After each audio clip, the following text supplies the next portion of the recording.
அரசனே அன்பற்கடியனுடைய அப்பனே ஆவியோடு ஆக்கை புரை புரை கணிய புகுந்து நின்றுரைக்கு பொய்யிருள் கடிந்த மேச்சுடரே திரைபொறாமன் மௌதத்தின் கடலே திருப்பெருந்துரை உரை சிவனே உரை உணர்வு இறந்து நின்ற உணர்வதோர் உணர்வே யான் உன்னை உரைக்குமாறு உணர்த்தேன். வேத நெறி தலைக்கோங்க மிகு செய்வத்துறை விளங்க பூத பரம்பரை புளிய புனிதவாய் மலர்ந்தழுத சீதவளர் வயற்பு வழி திருஞான சம்பந்த பாதமலர் தலை கொண்டு திருத்தொண்டு பரபுவாம். திருநாவுக்கரசு வளர் திருத்தொண்டின் நெறிவாள வருஞான தம முனிவர் வாகீசர் வாய்மைதிகள் பெருநாமச் சீர் பரவலுறுகின்றேன் பேருலகில் ஒரு நாவு குறை செய்த உண்ணாமே உணராமே. நேசம் நிறைந்த உள்ளத்தார் நீளம் நிறைந்த மணிகண்டத்து ஈசன் அடியார் பெருமையினை எல்லா உயிரும் தொலை எடுத்து தேசம் உய்ய திருத்தொண்ட தொகை முன்பணித்த திருவாளன் வாசமல மென்கலல் வணங்க வந்த பிறப்பை வணங்குவாம். எழுதரு மறைகள் தேராயிரை பணியில் கங்குள் பொழிதரு காலத்து எங்கும் பூசனை விடாது செய்து தொழுதகை தலைமீதேற துளம்பு கண்ணீருள் மூழ்கி அழுது அடியடைந்தன்பன் அடியவக் கடிமை செய்வான். பொன்னி வடகரை சேர்நாரை ஊரில் புலக்கை முகமன்னன் 63 பதிதே மரபு செயல் பண்ண தொண்ட தொகை வகை பல்கு மந்தாதி தன்னை சொன்ன மறைக்குல நம்பி பொற்பாதம் துணை துணையே. தூக்கு சீர்பரவு திருத்தொண்ட தொகை விரிய வாக்கினால் சொல்ல வல்ல பிரான் எங்கள் பாக்கிய பயனா பதி குன்றைவாள் சேக்கிழானடி சென்னி இருத்து ஈராண்டு சிவஞானம் பெற்று எந்த மெய்கண்டார் இணைத்தால் போற்றி நாராண்ட வல்லடியாறு கருள் புரிந்த அருள்நந்தி நற்றால் போற்றி நீராண்ட கடந்தை நகர் மறைஞான சம்பந்த நிழல்தால் போற்றி சீராண்ட தில்லை நகர் உமாபதியார் சம்பதும திருத்தால் போற்றி போற்றி. இப்பிறவியில் ஏழையேன் யான் வாழ்வு வரவே இணையில்லா பேருரையை இழத்தஞ்சி செப்பரிய திருத்தஞ்சின் தீர்மையெல்லாம் விளக்கி திரியேனை தேற்றிதன் சிந்தை மயக்கருத்தீர் ஒப்பரிய நாயன்மார் உணர்வரிய தொண்டை ஓதுதற்கும் உரைப்பதற்கும் உள்ளொளியாய் நின்றே சுப்பிரமணிய தேசிய பெரியோய் உங்கள் துணைப்பாத மலரடிக்கே தொழும்பன் என்றும் அடிமை.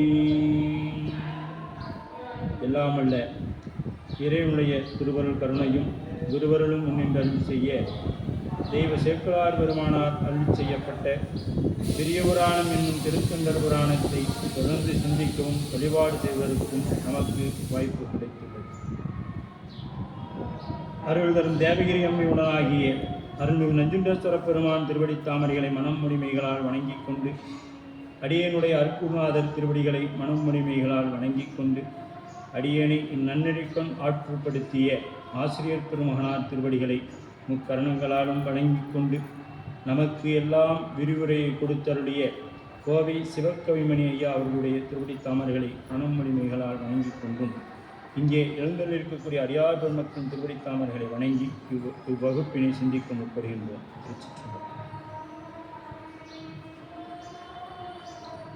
நாம் இதுகாலும் தெய்வ சேக்கிழார் பெருமான் அருளிய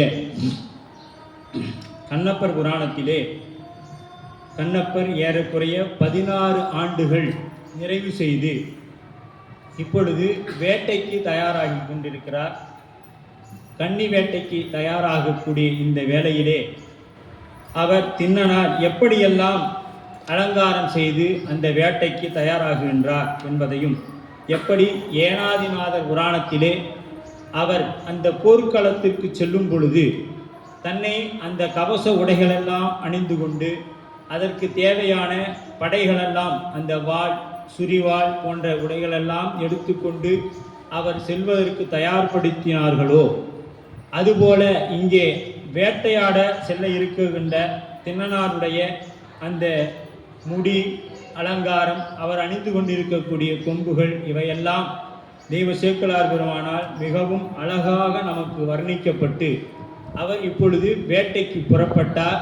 அங்கே எப்படி போர்க்களங்களுக்கு 4 படைகள் இருந்தனவோ அதுபோல இங்கேயும் வலைப்படை நாய்ப்படை, அதாவது நாய்கள் போய் முன்பாக சென்று அதை கவ்விக்கொண்டு வரக்கூடியதாக நாய்களுடைய படைகளும் வில் அம்புகளை வைத்து கொண்டிருக்கக்கூடிய வேடர்களுடைய படைகளும், இவையெல்லாம் எங்கே வேட்டையாடலாம் என்று உளவு சொல்லக்கூடிய 5ஆம் படை என்று போற்றப்படக்கூடிய அந்த 5ஆம் படை உளவு படை அங்கே சென்று எங்கே என்ன விலங்குகள் இருக்கிறது, அதை எப்படி நாம் வேட்டையாட வேண்டும் என்று அவர்கள் திண்ணனாரிடத்திலே அரசனிடத்திலே வந்து சொல்லுவார்கள்.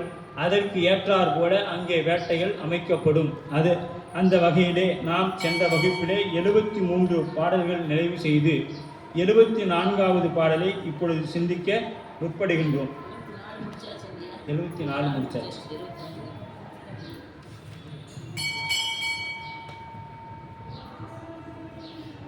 அதில் பார்த்தீங்கன்னா நாம் கண்ணியில் நீடு பார்வை ஒன்று கொண்டு காணும் அன்பர் முன் 71வது பாடலில் பார்த்துருப்போம். அதாவது இறைவன் பார்வையால், அந்த பார்வை விலங்கு என்று நாம் ஒன்று பார்த்துருந்தோம். அவங்க வீட்டுக்கு முன்னாடி பார்வை விலங்குகள் நிறைய கட்டி போட்டு வச்சுருந்தாங்க. அது எதற்காகனா மானை காட்டி மானை பிடிப்பது போல அந்தந்த யானை எப்படி நாம் இந்த ஒரு யானையை விரட்டுவதற்காக ஒரு பழக்கப்பட்ட ஒரு யானையை வைத்திருப்பார்கள். இதுபோல ஒவ்வொரு விலங்குக்கும் ஒரு பார்வை விலங்கு வைத்திருந்தார்கள். இதை நாம் அப்படியே சித்தாந்த நோக்களை சிந்தித்தோம். ஆனால் ஏன்னா அதை சிந்திக்காமல் நம்ம சென்ற வாரம் விழாவை பற்றி பேசிட்டு போயிட்டோம். அதை அந்த இடத்துல சிந்திக்கும் பொழுது பார்த்தீங்கன்னா, பார்வை விலங்கு என்பது ஒவ்வொரு மனிதரும் ஒவ்வொரு குணத்திலே இருப்பார்கள். அவருக்கு ஏற்றார் போல குருநாதரை இறைவன் தயார் செய்து வைத்திருப்பார். அந்த ஆன்மாக்களுக்கு ஏற்றார் போல இறைவன் குருநாதனை தயார் செய்து பண்ணி வச்சிருப்பான். இப்போ இந்த ஆன்மாவுக்கு இப்படி ஒரு குருநாதர் இருந்தால் தான் பிடிக்கும் அப்படின்னா அவருக்கு ஏற்றார் போல ஒரு குருநாதரை இறைவன் அனுப்பி வைப்பான். ஏன் அந்த பார்வை விலங்கு அப்படிங்கிறது இந்த இடத்துல அப்படின்னா, அந்த அம்மா அங்கே போவாங்க, வனத்தில் போய் வேட்டையாட போவாங்க. அதற்கு முன்பாடி நிறையா மிருகங்கள் இருக்கக்கூடியதுக்கு இந்த பழக்கப்பட்ட மிருகத்தை அங்கே அனுப்புவாங்க. அதுபோல் நாம் எல்லாம் அந்த பழக்கப்படாத மிருகங்கள். நாம் எப்படிப்பட்டவங்க? பழக்கப்படாத மிருகங்கள். அவங்க சுவாமிகிட்ட இருக்கிறது எதுங்க? பழக்கப்பட்ட பார்வை விலங்கு. அந்த விலங்கு என்ன பண்ணுன்னா வந்து நம்மளோடைய வாடும். என்ன பண்ணும்? இப்போ மானை காட்டி அந்த ஒரு மானை அனுப்புவாங்க. அந்த மான் கூட்டத்தில் சென்று அங்கே இருக்கக்கூடிய கூட்டமாக இருக்கக்கூடிய மான்களை எல்லாம் வேடரிடத்திலே அழைத்து வந்துடும். அதுபோல் இந்த பார்வை விலங்கு எப்படியோ அதுபோல தான் திண்ணனாரும் நமக்கு. திண்ணனார் எப்படிங்க? அப்படியே நமக்கு குருநாதர் வரும்பொழுது எப்படி வராரு? 3 கண்ணோட 4 கையோட வந்தோமா, இவன் நம்மளில் வேறுபட்டு நிற்கிறானே, இவனுக்கு 4 கை இருக்குது, 3 கண் இருக்குது, இவன் நம்ம இனத்திலிருந்து வேறுபட்டவன். சரி 3 கண்ணு வேணாங்க, 1 கண்ணோட வரலாம். இவன் நம்ம 1 கண் இருந்தாலும் ஏற்றுக்க மாட்டோம். நம்மளை மாதிரியே இருக்கணும். 2 கண் இருக்கணும், 2 காலு 2 கை. இப்படி இருந்தாதான் நாம் அவரை ஒரு மனிதனாக ஏற்றுக்கொள்வோம். அப்போ ஒரு மனிதனாக நாம் ஏற்றுக்கொண்டா நம்மளை மாதிரியே இருக்கணும். அப்போ அந்த பார்வை விலங்காகிய குருநாதன் அவர் தான் பழக்கப்பட்ட விலங்கு. இறைவனுக்கு மிகவும் பழக்கப்பட்ட விலங்கு எதுனா நம்மளுடைய குருநாதன். அதனால தான் அவர் என்ன பண்ணுறாரு? மானுட சட்டை தாங்கி நம்மை வந்து பார்வையால் நம் வினைகளை நீக்கம் செய்து, நம்மளுடைய வினை எப்படி செய்கிறாருங்க? பார்வையால் நீக்கம் செய்கிறார். அது நயன தீக்கை என்று பெயர் இல்லையா? அப்படி அந்த தீக்கையின் வழியாக நம்முடைய வினையை நீக்கம் செய்து நம்ம எங்கே அழைத்துக்கிட்டு போகிறாருங்க? நம்ம இந்த கூட்டத்திலிருந்து நம்மை பிரித்து குருநாதர் எங்கே கூட்டிகிட்டு போகிறான்? நம்ம அரசனிடத்தில் கூட்டிகிட்டு போகிறான் இல்லையா? நாம் வேடர் கூட்டத்தில் மாட்டிக்கொண்டு நாம் வேடுவன் என்று வாழ்ந்து கொண்டு இருக்கிறோம். ஆனால் நாம் எல்லாம் யாருங்க? அரசகுமாரர்கள். சைவ சித்தாந்தத்தில் இது அழகாக சொல்லுவோம். நாம் எல்லாம் யாருங்க? அரசகுமாரர்கள். அது அறியாமையின் காரணமாக இப்போ ஒரு கழுகு இருக்குதுங்க. அந்த கழுகு வந்து நல்ல வானுயர பறக்கக்கூடியது. அந்த கழுகு கோழியோட கொண்டு வந்து போட்டிங்கன்னா முட்டையை பறித்து அந்த கோழி எப்படி பறக்காமல் கீழேயே மேய்ஞ்சிட்டு இருக்குமோ அதே போல தான் அந்த கழுகு மேய்ஞ்சி கொண்டே இருக்கும். அதுக்கு மேலே அதோட இனம் ஒன்று மேலே பறந்து கொண்டு இருக்கும். அதுக்கு தெரியாது. நாமளும் அப்படி ஏன்னா வளர்ந்தது எங்க? இந்த கோழிகளோட வளர்ந்தது. அந்த கோழி எப்படி பறக்காதோ அதே போல இந்த கழுகு தன்னால் பறக்க முடியாது என்று இருக்குது. சரிங்களா? ஆனால் அது எப்படிப்பட்டது? வானை கிழித்து கொண்டு பறக்கக்கூடிய ஆற்றல் மிக்கது கழுகு. அது அந்த கழுகுக்கு தெரியல. ஏன்னா வளர்ந்த இடம் அப்படிப்பட்டது. நாமும் அப்படித்தான். இறைவன் நம்முடன் இருக்கிறான் என்பதை மறந்து, நமக்கெல்லாம் தலைவன் மேலானவன் இறைவன் என்பதை மறந்து நாம் இந்த மாயையில் அகப்பட்டு இதிலேயே சுகம்னு வாழ்றோம். இந்த சிற்றின்பமே போதும் என்று வாழ்கிறோம். இதற்கு அப்பாலும் பேரின்பம் ஒன்று இருக்கிறது. அதை காண்பிக்கத்தான் நமக்கு குருநாதனாக இறைவன் வருகிறான். குருநாதன் என்பவர் மனிதன் அல்ல, அவர் நமக்கு மானுட சட்டை தாங்கி வரக்கூடிய சிவபெருமான். அதுதான் அந்த பார்வை விலங்கு, இறைவனுக்கு பழக்கப்பட்ட விலங்கு. அது பழக்கப்படுத்தி நம்மையும் கூட்டிகிட்டு போய் என்ன பண்ணுங்க, சமயம் விசேடம் உண்மை தீக்க வரைக்கும் எடுக்க வச்சு நாளைக்கு உன்னையும் ஒரு பார்வை விலங்காக ஆச்சாரியம் கொடுத்து உன்னையும் ஒரு பார்வை விலங்காக மாற்ற வைக்கக்கூடியது சிவபெருமானுடைய பேரொரு கருணை. இதற்கு நமக்கு தவம் இருக்கணும். தவம் இல்லைன்னா நாம் ஏன் இங்கே வந்து பிறக்க போகிறோம்? சம்பந்தர் காலத்திலேயோ கண்ணப்பர் காலத்திலேயோ பிறந்து அவங்களோடைய போய் முக்தி அடைஞ்சிருக்கலாமே. நாம் இன்னும் பக்குவம் பெறலை. அந்த பக்குவம் கிடைப்பதற்காகத்தான் இறைவன் பல இன்ப துன்பங்களை மாற்றி மாற்றி மாற்றி நமக்கு கொடுத்து, சும்மா கொடுக்கல. ஒரு நாளைக்கு இன்பமாக இருக்கும், இன்பத்தை கொடுக்கக்குள்ள சிரிக்கிறோம், துன்பத்தை கொடுக்கக்குள்ள இந்த இறைவன் இப்படி என்னைய பண்ணுறானே சகிச்சுக்கிறோம். அதே இன்பத்தை கொடுக்கக்குள்ள ஏன் பெருமானே எனக்கு இவ்வளவு இன்பத்தை கொடுக்குற, என்னால் தாங்க முடியாத அளவுக்கு இன்பத்தை கொடுக்குறேன்னு நாம் யாராவது கேட்டிருக்கிறோமா? இல்லையே. துன்பத்தை கொடுத்துட்டானா, அச்சோ கொடுத்துட்டானே பெருமானே, நான் காலையில் உனக்கு தொண்டு செய்கிறேன், மாலையில் தொண்டு செய்கிறேன், எனக்கு துன்பத்தையே கொடுத்துட்டியே அப்படின்னு. அதுபோல அந்த பார்வை விலங்கு அதை அங்கே அனுப்புகிறாங்க வனத்துக்கு. முதல்ல அதுவும் போருக்கு போகுது. அந்த அளவில் இப்போ சென்ற வகுப்பு நிறைவு பண்ணியிருந்தோம். இப்போ 75வது பாடல். ஓடி எரிந்து வார் ஒழுகி யோசனை பறந்து எல்லாம் நெடிய தின் வளை தொடங்கு நீள் இடை பிணித்து நேர் கடிகொள பறந்த காடு காவல் செய்து அமைந்த பின் செடி தலை சிலை சிலை கைவேடர் தின்னனார் முன் நன்னினார். இப்போ என்ன பண்ணுறாங்க, ஓடி எழுந்து காட்டின் காட்டின் அந்த என்ன பண்ண ஒரு காணும் வெட்டி அப்படியே அவங்க போடுறாங்க. சுற்றி எல்லாம் போய் அங்கங்கே அந்த வெட்டி அந்த என்ன பண்ணுறாங்கன்னா வலைகளை கட்டுவதற்காக சுற்றியும் என்ன பண்ணுறாங்க, நம்ம சென்ற வகுப்புலேயே பார்த்துருந்தோம். மிருகங்கள் வேட்டையாடும் பொழுது, ஏன்னா இவங்க மிருகங்கள் எந்திரிப்பதற்கு விழிப்பதற்கு முன்பாக போயிடுறாங்க. அங்கே வேட்டையாடும் பொழுது அதை என்ன பண்ணணும், அது தூரமாக ஓடிடக்கூடாதுங்கிறதுக்காக இவங்க ஒரு வட்டத்தை அந்த ஒரு வலையை கட்டுறாங்க. சுற்றியும் பாதுகாப்பறனாக வலையை கட்டுகின்றார்கள். அப்படி அந்த காட்டிலே கட்டும் பொழுது என்ன பண்ணாங்க, அந்த தேவையில்லாத மரக்கிளைகள் எல்லாம் வெட்டி அந்த வலையை பழுப்படுத்தும்படியாக இடையில என்ன பண்ணாங்க, நிறுத்தி அந்த வலைகளை எல்லாம் இழுத்து கட்டி ரொம்ப வலு சேர்க்கிறாங்க. அந்த வலு சேர்க்கிறாங்க. அப்படி வார் இடை அப்படியே சொருகி. அப்ப யோசனை பறந்து, யோசனை என்பது அளவு, இது யோசனை தூரம் என்று சொல்லுவார்கள். யாகசாலை அப்படின்னு சொல்லி தட்சன் அமைப்பான். எங்க கந்தபுராணத்துல 5 யோசனை தூரம் யாகசாலை அமைச்சிருப்பான். ஒரு யோசனை தூரம் என்பது 7 மைல் தூரம் என்று சொல்லுவார்கள். அப்ப 5 யோசனை தூரம்னா எவ்வளவுங்க, 7 5 35 கிலோமீட்டருக்கு யாகசாலை அமைச்சிருக்கிறானா, அது எவ்வளவு பெரிய யாகசாலையாக இருந்திருக்க வேண்டும். அது எவ்வளவு பெரிய யாகசாலையாக இருந்திருக்க வேண்டும் சிந்திச்சு பாருங்க. அவ்வளவு பெரிய யாகசாலை. இந்த பக்கம் 35 கிலோமீட்டர், இந்த பக்கம் 35 கிலோமீட்டர். அப்போ இங்கேருந்து நம்ம ஏறக்குறைய சேலம் கொண்டலாம்பட்டி பைபாஸ் வரைக்கும் யாகசாலை இருந்திருக்கும். அப்போ இந்த பக்கம் போனீங்கன்னா ஈரோடு வரைக்கும். அப்போ ஒரு சதுரம் போட்டு பாருங்க, மனதால் சிந்தித்து கூட நம்மளால் பார்க்க முடியாது. கந்தபுராணத்தில் இருக்குது. சரிங்களா? அவ்வளவு பெரிய யாகசாலையை போட்டிருக்கிறாங்க. அந்த மாதிரி இங்கே அந்த யோசனை என்பது ஒரு வகையான அளவு. நாம் இன்னைக்கு 1 கிலோமீட்டர் சொல்கிறோம் இல்லையா, அந்த மாதிரி யோசனை என்பது அளவு. அப்போ அந்த யோசனை பரப்பு, அந்த யோசனை சதுர மைல் அப்படிங்கிறாங்க. அங்கே கந்தபுராணத்தில் பாருங்க, அங்குள் மருங்கன் செய்தின்று கங்கரவோர் 4 தங்கதுர வென்றங்கு தனு வீரட்டத்து தன் தண்ட மிக்குறு கண்ட மனைவியாயிரத்து குரோத தொல்லை பங்கமில் குரோச 4 யோசனை சாலை பல தாமே அப்படிங்கிறார். அப்போ அந்த கந்தபுராணத்தில் அவ்வளவு பெருசாக பேசப்படுகிறது. அது விரிச்சா ரொம்ப போகும். நெடிய தின் வலை தொடங்க. அப்போ அந்த யோசனை பரப்பை சுற்ற வேண்டிய கொடிய விலங்குகள் கடந்து செல்லாத காப்பகம், அந்த காப்பு அமைக்கிறாங்க. கொடிய விலங்குகள்லாம் ஓடி போய் இந்த வலிமையான யானையே போனாலும் அந்த வலையை பிடிச்சிட்டு அந்த பக்கம் போக முடியாது.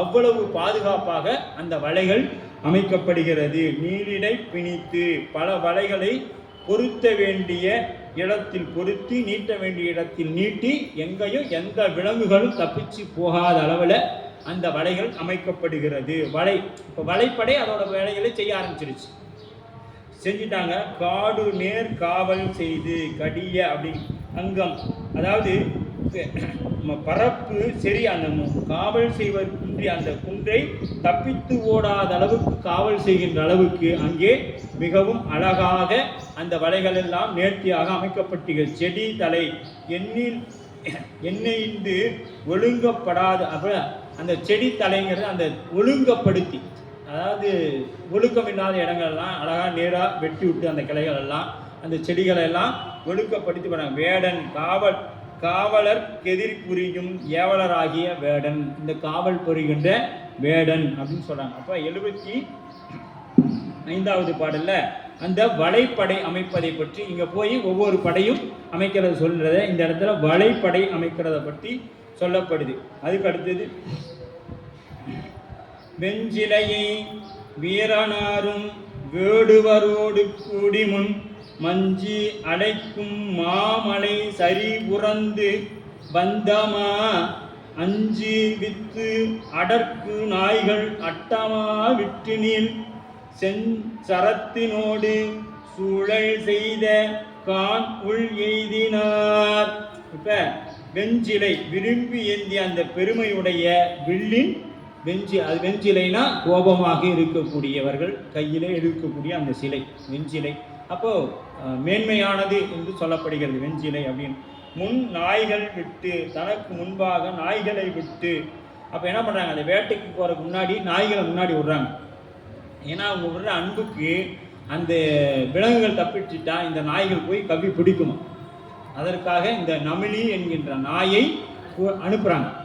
அப்போ எத்தனை நாய்கள் அவங்க வளர்த்திருப்பாங்கன்னு பாருங்க. அந்த நமிலி அப்படிங்கின்ற நாய் அது ஒரு வகையான நாட்டு நாய். உழல் செஞ்சரம், அப்ப குறிவைத்து அளவிற்கு சென்று நீளும் செம்மைதனை வினை செய்தாற் போல அங்கே காண்பிக்கப்படுகிறது. அங்க அந்த வேகமா போய் அந்த அம்பு என்ன பண்ணுறீங்க, வேகமா தாக்கக்கூடியதாக இருக்கிறது. அஞ்சி வித்து அடக்கும் நாய்கள் அட்டமா விட்டு நீள், அஞ்சி வித்து அப்படிங்கிறார். அஞ்சுனா அந்த அஞ்சி ஓடக்கூடிய அளவிற்கு இந்த நாய்கள் சத்தம் போடும். அங்கே இருக்கக்கூடிய விலங்குகள் எல்லாம் அஞ்சி ஓடும் அளவிற்கு அடர்த்த நாய்கள் அட்டமா விட்டு 8 திக்கிலும் அட்டமா விட்டு நீள் செஞ்சரத்தினோடு சூழ் செய்து காணுள் எய்தினான். அங்க அந்த காட்டுக்குள் இதெல்லாம் நடக்குது. ஏன்னா இவங்க இருக்கக்கூடியது எங்க, நம்ம சென்ற வகுப்பு பார்த்தோம், நடு மையமாக இருக்கிறார்கள். காட்டினுடைய அந்த வேட்டையாடுற இடத்துக்கும் நடு மையத்தில் இருக்கிறாங்க. அவங்க சுற்றியும் வேட்டையாடக்கூடியவர்களாக இருக்கிறார்கள்.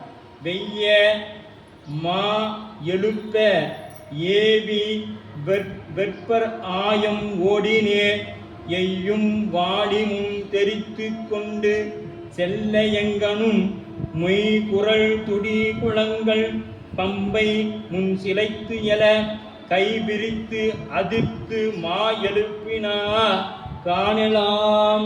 இந்த காடுகள் எல்லாம் என்ன பண்ணாங்களாம், வெய்ய மா எழுப்ப மெய்ய அட்டமா விட்டனர். பதுங்கிய விலங்குகளை மேலே வரும்படியாக சத்தங்களை எழுப்பினர். அங்க அந்த பதுங்கி உறங்கி கொண்டிருக்கக்கூடிய விலங்குகளை எல்லாம் மேலே வரும்படியாக அந்த ஒரு ஓசையை எழுப்புறாங்க. வெய்ய மா எழுப்ப ஏவி வெற்ப ஆயம் ஓடினேர். அப்ப எய்யும் வாலிமும் தெரித்து கொண்டு செல்ல காணும். அங்கே என்ன பண்ணாங்கன்னா அந்த விலங்குகள் அவங்க பம்பை அடித்து சத்தம் எழுப்புறாங்க. அது மட்டும் அல்லாது அவங்க வரும்பொழுதே என்னங்க, அந்த கை தட்டும் ஓசை விண்ணை பிளந்தது. இவங்க அந்த கை தட்டக்கூடிய ஓசை இந்த விலங்குகள் அந்த பம்பை ஓசையை விட அதிகமாக இருந்தது. அப்போ எவ்வளவு வலிமை பொருத்தியவர்களாக அந்த வேடுவர்கள் இருந்திருக்க வேண்டும் அப்படின்னு நம்ம பார்த்தோம் இல்லையா. அப்போ அந்த வேடுவர்கள் அந்த கையை தட்டக்கூடிய அந்த ஓசை. இப்போ இந்த மெய்குழல் துடிகுளங்கள் பம்பை சிலைக்கு எல கை விழுந்து அதிர்ந்து மா எழுப்பினர்கான். அந்த காடு முழுக்க இந்த சத்தங்கள் மிக அதிகமாக இருக்கிறது. அந்த அதிரும் அளவிற்கு கொடிய விலங்குகளை எழுப்பக்கூடிய அந்த முறை அந்த ஓசை எப்படின்னா அந்த காடையே அதிரச் செய்யும் அளவிற்காக அந்த ஓசைகள் அங்கே இருக்கிறது அப்படின்னு சொல்றாங்க.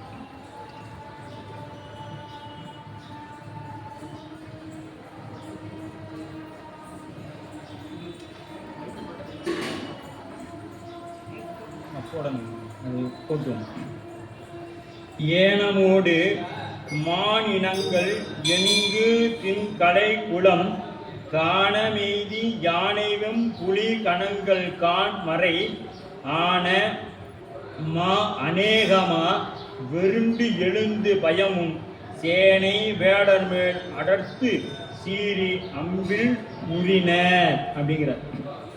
அம்பில் நுறினர் ஏனமோடு. அப்ப மானினங்கள் இப்ப பாருங்க, அதுல ஏனமோடு மானினங்கள், மான்னா புள்ளிமான், கவரிமான், இப்படி பல வகையான மானினங்கள் இருக்கின்றது. அந்த மான்கள் கலை ஆண்மான், கலைனா ஆண்மான் அப்படிங்கிறார். கலை அப்படின்னா ஆண்மான். அப்ப கலைமான், பெண்மான், மான்னா பெண்மான், இவைகள் கூட்டம் கூட்டமாக, மான்கள் எப்பொழுதும் என்ன பண்ணுங்க, மான் யானை எல்லாம் எப்பொழுதும் கூட்டம் கூட்டமாக தெரியக்கூடியது இல்லைங்களா. அது தனியாலாம் எப்பொழுதுமே இருக்காது, கூட்டம் கூட்டமாக தான். ஏன்னா இதெல்லாம் சாத்வீகமான விலங்குங்க. விலங்குகள்லேயே இது என்னப்பட்ட விலங்குங்க, சாத்வீகமான விலங்கு. விலங்குகளை கூட பாருங்க, சாத்வீக குணம் இருக்கக்கூடியவங்க எல்லாம் கூட்டம் கூட்டமாக இருக்கிறாங்க. அதனால தாங்க நம்ம அடியார் ஊர் மக்கள் எப்பொழுதும் கூட்டமாக இருந்தாங்க. கூடும் அன்பினில் குன்பிடலை வேண்டி வீடும் வேண்டா விரலில் விளங்கினார். அடியார்னா என்ன பண்ண, கூட்டமாக இருக்கணுங்க. உடையால் இந்த நடுவிருக்கும் உடையால் நடுவில் நீங்க இருத்தி. அப்ப அடியேன் நடுவில் இருவீரும் இருப்பதானால் அந்த இடத்துல அடியேன் உன் அடியார் நடுவில் இருக்கும். அப்ப உன் கூட்டத்துக்கு நடுவுல நான் இருக்கணும் சாமி. எப்படி இருக்கணும்னா, நீ என் கூட இருக்கிறது உண்மையானா நான் உன் அடியார் நடுவில் இருப்பேன். நான் உன் அடியார். அப்ப நாம் அடியார்கள்னா என்ன பண்ணணுங்க, அவர்கள் செய்யக்கூடிய தவறுகளை எல்லாம் எப்படி இறைவன் பல பிறவியில் நாம் செய்யக்கூடிய குற்றங்களை எல்லாம் பொறுத்து நம்மை ஆட்கொண்டு அவருக்கு திருவடிக்கு பாத்திரமாகி கொண்டிருக்கிறாரோ, அதுபோல நம்மையும் என்ன பண்ணணுங்க, நாமளும் நம்மை சார்ந்து வரக்கூடிய அத்துணை அடியார் பெருமக்களையும் அவர்கள் என்ன செய்தாலும் நமக்கு என்ன தெரியணும், திருவேடம் மட்டுமே தெரியணும். இது தெய்வ சேக்கிழார் பெருமானுடைய வாக்குங்க. கூடும் அன்பினில் கும்பிடலே அன்றி வீடும் வேண்டா விரலில் விளங்கினார். இந்த கூட்டமா அந்த அடியார் பெருமக்களை வணங்குவதை தவிர வேற எதுவும் நமக்கு இல்லை அப்படின்னு இருக்கணும். கூடும் அன்பினில் கும்பிடலே அன்றி வேற எதையும் சிந்திக்க கூடாது, வேற எதுவும் நமக்கு தெரியவும் கூடாது. அவன் நல்லவன் கெட்டவன் அது திருடன் எதுவும் நமக்கு தெரியக்கூடாது. அவர் அணிந்திருக்கக்கூடிய திருநீரு எங்கள் சிவபெருமானுடைய திருநீரு, எங்கள் சிவபெருமானுடைய திருநீர். அவர் அணிந்திருக்கக்கூடிய உருத்திராக்கம் எங்கள் சிவபெருமானுடையது. அது அணிந்திருக்கக்கூடியவர் எங்கள் சிவ சம்பந்தப்பட்டவர். சிவத்தை நினைவுபடுத்துகிறது என்ற சிவாய நமன் சொல்லி அந்த திருவுருவத்தை வணங்க வேண்டுமே ஒழிய அது யாரோ என்று அவர் தீமை செய்யணும், அன்பர் தீது செய்யணும், சிவ செயலே எனக்குள்ளும் தெளிவும். தீது செஞ்சாலும் அதுவும் நம்ம சிவபெருமான் கருணையினால நமக்கு வந்ததுங்க. அதை கொடுத்தது நம்ம சிவம். அதனால தான் நந்தியம்பெருமான் 16 பேர்கள் கேட்கும் பொழுது கேட்பார், அன்பர் தீது செய்யணும் சிவ செயலே எனக்குள்ளும் தெளிவும். வேற எதுவும் எனக்கு தெரியக்கூடாது, அதுவும் சிவபெருமானுடைய செயல் அப்படின்னு எனக்கு இருக்கும். அந்த பக்குவம் வரணுங்க. அது வந்தாதான் நாம் அடியார் திருவேடத்தை நம்மால் மனதார வணங்க முடியும். அந்த வல்ல அப்படின்னா நம்மளும் பார்த்து நான் 2 நாள் கும்பிட்டேங்க, அவன் என்னை கும்பிடலை அப்படின்னு சொல்லுவான். நீ அவனை ஏன் கும்பிட்ட, அவனுக்கு உனக்கு என்ன சம்பந்தம்? திருநீருக்கும் உனக்கும் தான் சம்பந்தம். திருநீர் சிவபெருமானுடைய அது சிவ சம்பந்தம். இது சிவபெருமானைத்தான் நம்ம கும்பிடணும். நீ ஏன் அவனை கும்பிட்ற? சரிங்களா? ஒரு காவல்துறை ஆடையில் இருக்கிறாரு, அவரை கழட்டி வச்சுட்டு வந்தா நாம் அவரை காவலர்னு பார்த்து ஒரு சர்வீஸ் போடுவோமா? காவலர் ஆடையில் இருக்கும் பொழுது அவருக்கா சர்வீஸ் போடுறோம்? அந்த ஆடைக்கு அந்த வேலைக்கு ஒரு சர்வீஸ் போடுறோமா? அது மாதிரி அங்க நாம அவங்க எப்படி வேணாலும் சொல்லலாம், மெய் தொண்டருடன். மெய்னா அங்க எங்கேயுமே பொய் தொண்டர்னு எங்கேயுமே சொல்லலைங்க. நம்ம பொய்யே இல்லை. திருநீர் வச்சுட்டா முத்தநாதனையே நம்ம சாமி ஏத்துக்கிட்டாங்க. முத்தநாதனையே நம்ம சாமி ஏற்றுக்கிட்டாரு. இப்போ நம்ம போய் எங்கே போய் பொய்ன்னு நம்ம பார்க்கறது? திருநீர் பூசிட்டாவே அது மெய். திருநீர் பூசாத வரைக்கும் அது பொய் தான். திருநீர் பூசிட்டா அது மெய் அப்படிங்கிறார். அப்ப அந்த மெய் தொண்டர்களை நாம் வணங்குவது போல இங்க அந்த அது ஏன் அப்படி சொன்னா, சாத்வீக குணம் உள்ளது. மான், யானை இவைகள் எல்லாம் வலிமை மிக்கதாக இருந்தாலும் சாத்வீக குணம் கூட்டம் கூட்டமாகத்தான் இருக்கும். அப்ப நாமளும் அடியார்கள் எப்பொழுதும் இணங்கி விட்டு கொடுத்து கூட்டமாக வாழ கற்று பழகிக்கணும்.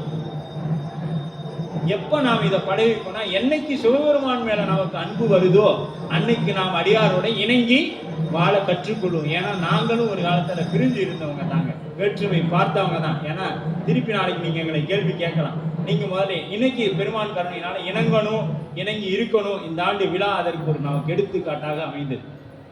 எல்லாரும் வேணும், அரவணைச்சு போவோம். வரல எல்லாரையும் அரவணைச்சுக்குவோம். நம்ம பெருமான் திருடனையும் வந்து கும்பிட்டா நீ ஒன்றும் இல்லைங்க. நம்ம கோயிலில் உண்டி உடச்சு தூக்கிட்டு போயிட்டாங்க ஒரு காலத்தில். அப்போ அந்த திருடனை யார் அனுப்புனது? சிவன் தானே அனுப்பியிருக்குது. சிவன் தானே அனுப்பியிருக்கோம். சிவத்துக்கு தெரியாமல் அது நடந்திருக்குமா? சிவன் தான் தெரிஞ்சு, சிவன் தான் அனுப்பியிருக்கோம். சிவன் தான் அவனுக்கு செலவு பணத்தை கொடுத்துருக்கு. நம்ம ஏன் அவன்கிட்ட சண்டைக்கு போகணும்? சிவபெருமான் இல்லாமல் எதுவுமே இல்லை. அப்போ அதை செய்வித்ததும் சிவன் தான். நாளைக்கு அதுக்கு தண்டனை கொடுப்பதும் சிவன் தான். சரிங்களா? அசுரர்கள் நல்ல வலிமை பெற்றவர்கள். ஆனால் அவர்கள் தவறு செய்யும் பொழுது இறைவன் தண்டிக்கத்தான் செய்யார் இல்லையா? அதுதான் ஒரு தந்தையின் கடமை. அதனால தான் இறைவன் ஆட்கொள்ளும் பொழுது தாயாகவும் ஆட்கொண்ட பிறகு தந்தையாகவும் இருப்பார்கள். ஆட்கொள்ளும் பொழுது தாயா அரவணைப்பார். வா சாமி, இந்த சாமி சாப்பிடுப்பா அப்படின்னு. படிக்கலையா கேப்பா, அந்த பையன் பாரு படிக்க மாட்டேன். அப்புறம் தந்தை வந்துடுவார், பெரம்பு எடுத்து அடிக்குவார். படிக்க மாட்டேன் சொன்னா கேட்க மாட்டேன் அப்படின்னு இல்லையா? அப்ப சுவாமி ஆட்கொள்ளும் பொழுது தாயாக இருப்பார். ஆட்கொண்ட பிறகு தேவையான பொழுது தந்தையாகவும் மாறச் செய்வார். சரிங்களா? அப்படி இந்த கூட்டம் கூட்டமாக வாழ்ந்து கொண்டிருக்கிறது. அவங்க என்ன பண்ணுது?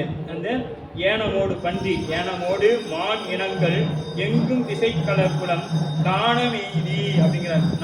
காட்டு எருமைகள், காட்டு எருமைகள், யானை, வெம்புலி கணங்கள், வெம்புலி புலிகள் இருக்குது, வெம்புலி, சிறுத்தைகள், காட்டு குதிரை, கான்மறை அப்படிங்கிறது காட்டு குதிரை அப்படிங்கிறாங்க. அந்த காட்டு குதிரை, ஆனமா அப்படிங்கிறார். ஆன்மா அநேகம், ஆனமா அநேகமா, ஈறுகுள்.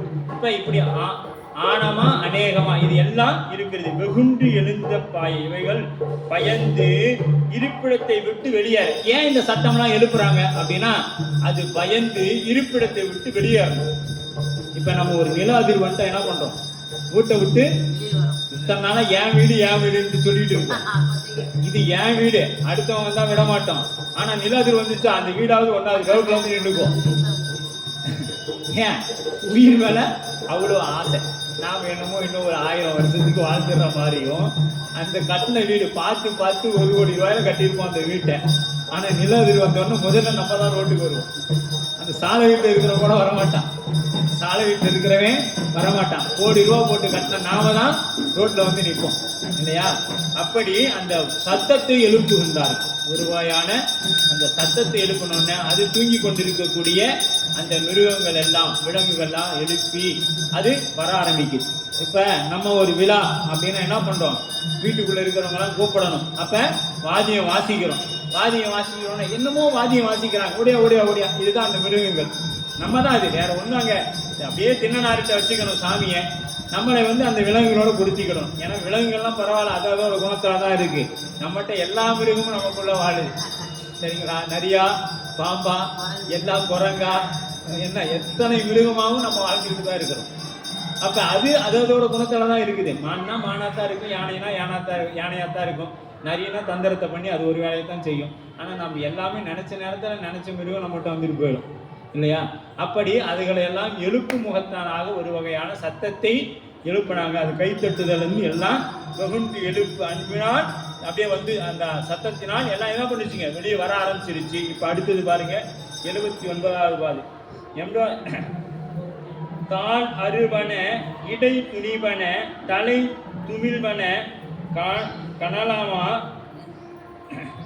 கலைமா, வாடிகளோடு குடல் சொரித மறிவன, சில மறைமா, நீர் உடல் விடு சரம் உருவிட, நிமிர்வன மிடை கடமா மிலிகொள் கனை படும் உடல் எழு விழுவன பல உளையோ அப்படிங்கிற. அப்ப இப்படி பல வகையான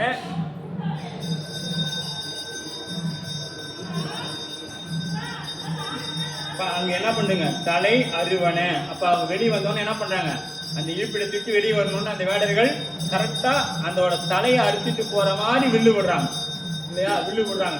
தலை அறுவன இடை துணிவன, வயிற்றுல கரெக்டா அந்த இடுப்போட பிச்சுக்கிட்டு போற மாதிரி. எவ்வளவு அந்த விரல் வலிமை முதல்லயே சொன்னாங்க, அந்த விரல் வலிமை அப்படி இழுத்து விடுறாங்க, இடுப்போட அப்படி பிச்சுக்கிட்டு போகுது. அங்க தலை தனியா போகுது. இடை துணிவன தலை துயில்வன. அப்ப பாருங்க இப்பாட்டில் மான் வகைகள் அறுபடுவன துணிவ இப்படி எல்லாம் சொல்றாங்க. அதுக்கு அடுத்தது பாத்தீங்கன்னா நீள் நிமிர்வன கடமான்கள் சிலவற்றுள்ள அந்த மான்கள் அப்படியே பல வகையா அடிபடுதுங்க. கடமா மானின் ஒரு வகையான உடல் உறுப்புகள் எல்லாம் அப்படியே சிதைந்து போகுது. மான்களுடைய அந்த உடல் உறுப்புகள் எல்லாம் சிதைந்து போகும் அளவிற்கு. ஆனாமா நீள் உடல் அப்படியே அந்த நீண்ட உடல் மானுக்கு அப்படியே நீளமா இருக்கும். நீள் உடல் விடு சரம், அந்த அப்படியே சரம் அப்படியே சரன்னு போகுதுங்க. அந்த அம்பு எப்படி போகுது, உருவிடை நிமிர்வன மிடை கடமா மீனிகொள் கனைப்படு உடல் எல விழுவன பல உடையோ அப்படிங்கிற.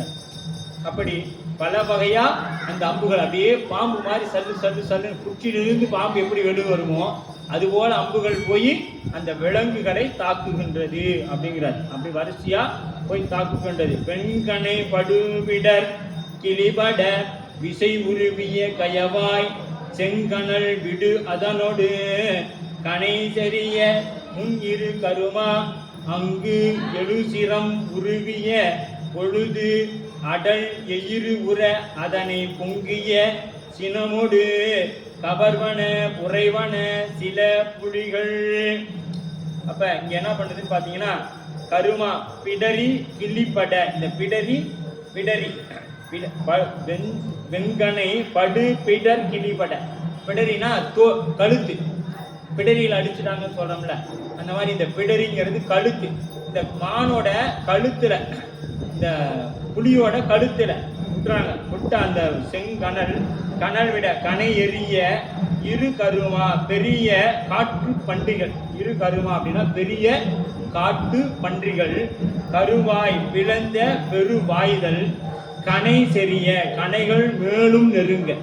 சிரம் தலையின் வழி புலியின் அடல் எயினின் உற அப்புலி குறைவன அதனை அப்பண்டியின் ஒவ்வாறு புலி. அந்த பன்றியில அதாவது புலியோட பிடரியில விட்டாங்க. அந்த அம்பு புலியோட வாய் வழியா வந்து பன்றியோட வயிற்ற போய் குத்தி நிற்கிறான். இதை தூரத்துல இருந்து அப்படியே பாக்குறாரு. கேமராவுக்கு கொண்டு போனோம்னா பிடரியில குத்தி வாய் வழியா அம்பு வந்துருச்சு. அது பன்றியை குத்தி நிற்குது. அது பார்த்தோன்னா புலி பன்றியை கவ்வுவது போல அமைப்புல இருக்குதான். பாத்துங்க புலி எப்படி இருக்குதுங்க, அந்த பன்றியை கவ்வுவது போல அமைப்புல இருக்குதான். தெய்வ சேக்கிழார் பெருமான் எவ்வளவு அழகாக மேல வெப் கேமரா வச்சு பார்த்து எடுத்துக்கிறார் பாருங்க. இந்த இலக்கியத்தை ட்ரோன் கேமரா வச்சு எடுத்து அப்படியே வரிசையா இந்த மாதிரி எல்லாம் இருக்குது. இது அப்படியே நாம ஏனாதி நாயகன் புராணத்துக்கு போவோம். அங்க என்ன பண்ணாங்க, 2 உடல்கள், தலை அறுபட்ட உடல்களும் ஈட்டியால் குத்தப்பட்ட உடல்களும் எப்படி இருந்துச்சுங்க, நின்று கொண்டு இருந்தது. எப்படி இறந்த பின்பு நிற்க முடியும் அப்படின்னா, அவர் ஈட்டியை விட்ட வேகமும் இவர் ஈட்டியை எறிந்த வேகமும் ஒன்றாக இருந்தது. இருவர் நெஞ்சிலும் குத்தி கொண்ட பிறகு 4 கால் நிற்பது போல, எப்படி ஒரு சேர் ஒரு நாற்காலி 4 கால்களால நிற்குதோ அது போல அவர்கள் அந்த போர்க்காலத்துல நின்றுச்சுங்க அந்த பிணங்கள் எல்லாம். அது போல இங்க அந்த பிடரியில குத்தன அம்பு பன்றியை கவ்வுவது போல இப்படி நிறைய நிக்குதுங்க. அப்ப நினைச்சு பாருங்க, எத்தனை புலிகள் இருக்கும், எத்தனை அந்த பன்றிகளை குத்தி இருக்கும் அப்படின்னு அப்படியே ஒரு காட்சி. எவ்வளவு அந்த போர்க்காலத்துல எவ்வளவு காமிக்கிறார் பாருங்க. இவெல்லாம் 2ஆம் வேற்றுமை கலை கொண்ட ரத்தம் அப்படியே தீவாரி ரத்தம் பரவி அப்படி போயிட்டு இருக்குது. 81வது பாடல். பின்மறவர்கள் விடு பகலிகள் பிறவும் உற வயிறு இடை போய் முன் நடு முகம் விசை உருவிட முடுகிய விசை உடன் கொன்முனை அடுசரம் இனம் எதிர் குறுகிய முகம் உருக உருக தன் எதிர் எதிர் ஒருவன நிகர் தலைவன பல கலைகள். அப்ப பின்புறமாக இருந்து மறவர்கள், மரம் புரியும் வேடர்கள். இவங்க எப்படிப்பட்டவங்க? அறத்தின் வழியாக இருக்கக்கூடியவர்கள் அல்ல, மரத்தின் வழியாக இருக்கக்கூடியவர்கள். இறைவன் அறக்கருணையும் செய்வான், மரக்கருணையும் செய்வான்.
பின் மறவர்கள் விடு பகலிகள் பிறகு உற வயிறிடையே போய்.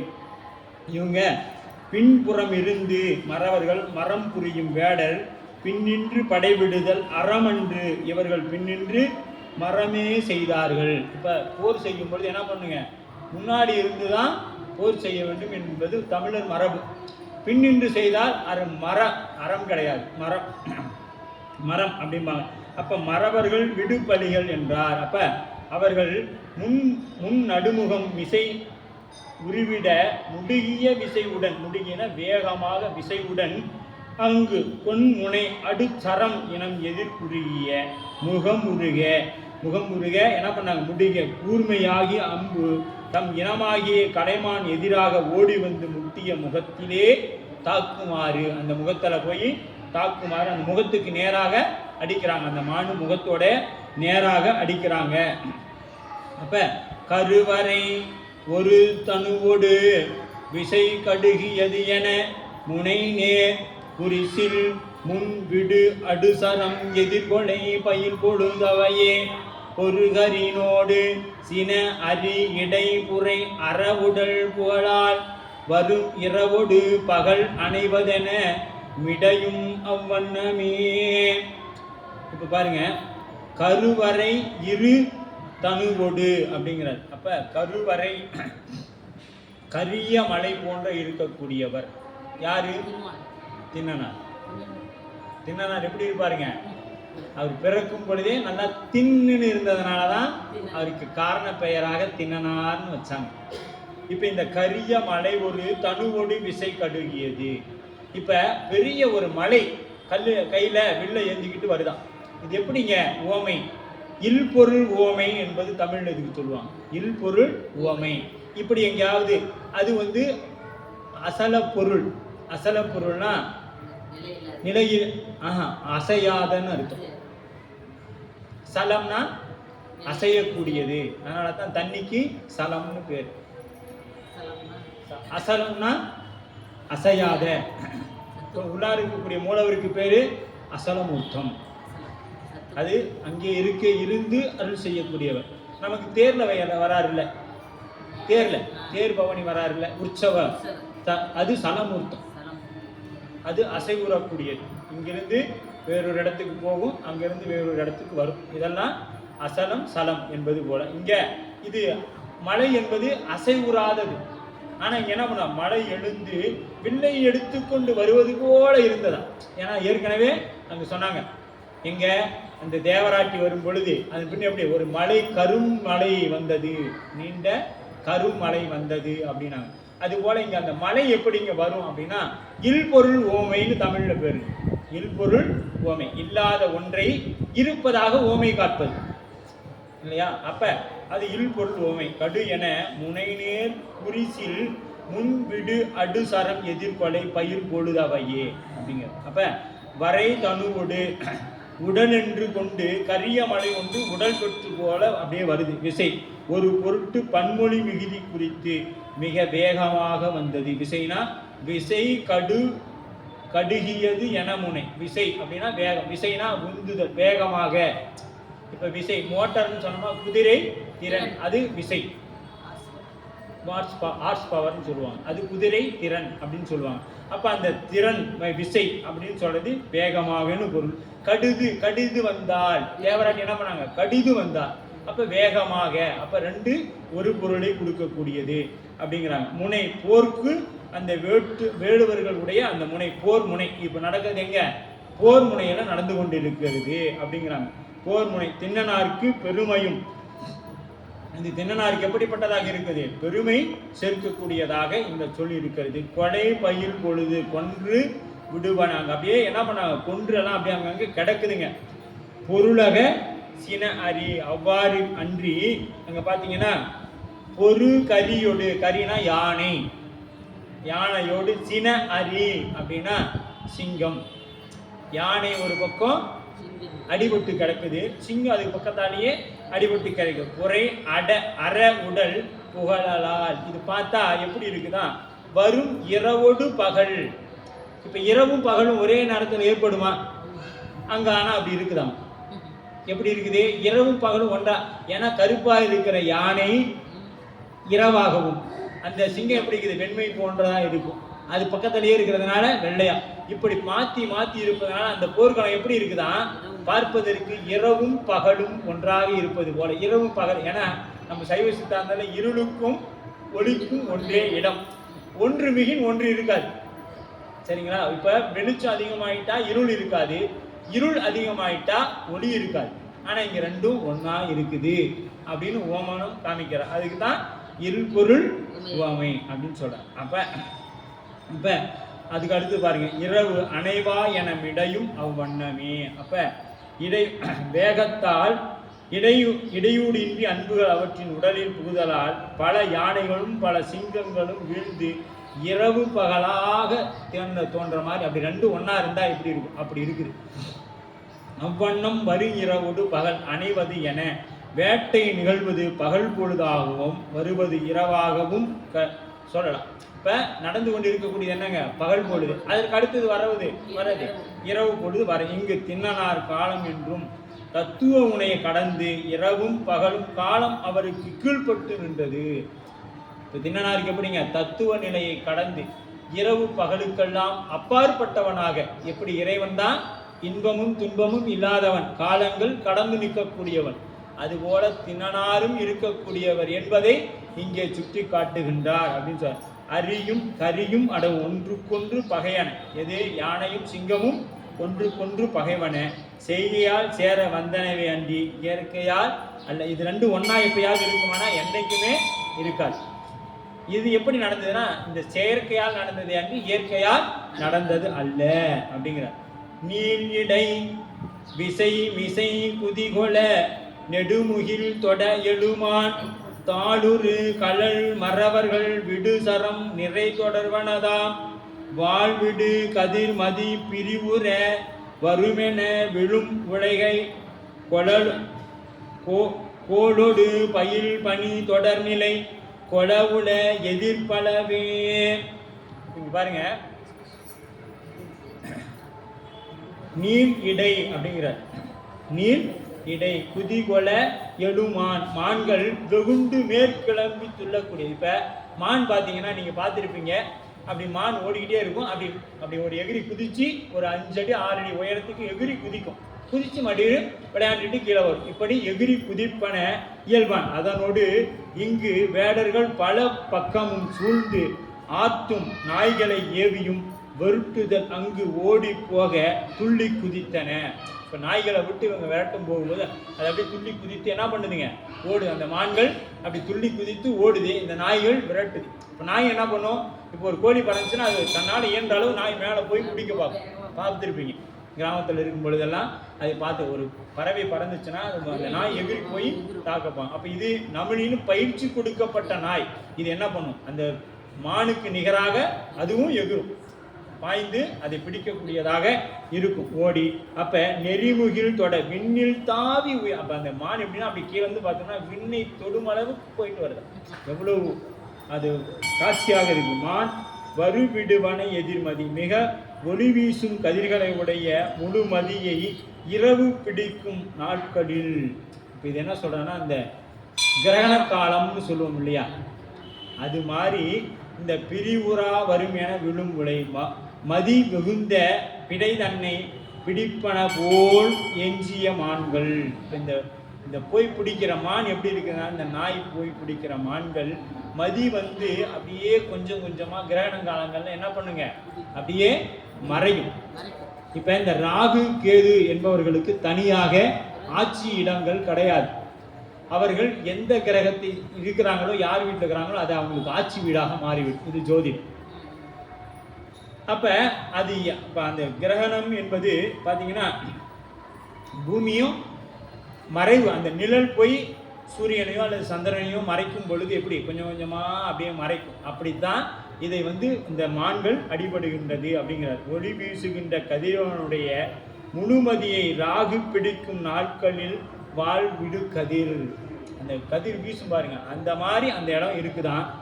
வரும் கொலவோடு பயில்வன கோள்கள் கொள்ளுதல் பிடித்தல் பனி பாம்பு ராகு கோள் நவக்கோள்கள் எனவும். இந்த நவக்கோள்களில் இது மட்டும் பார்த்தீங்கன்னா தனி கிரகம் கிடையாது, சாயா கிரகம் என்று பெயர், உருவமில்லாத கிரகங்கள்.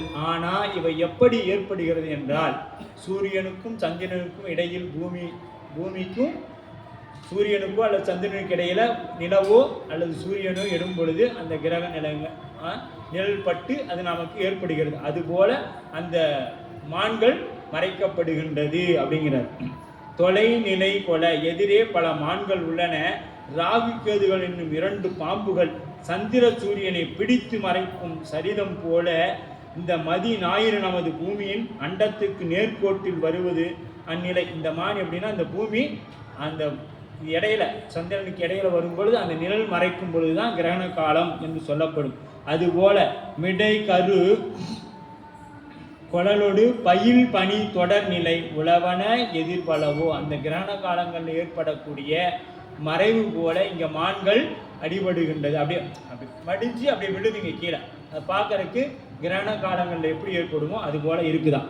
அதுக்கடுத்து கடல் விரி புனல் போல விழுவன கருமுகில் என நிறையே படர்வோடு செறி தலை பொதுலிய பயிர் புதல் வனம் அதன் மேல் அடல் உரு சரம் உடல் உற வரை அடி இடம்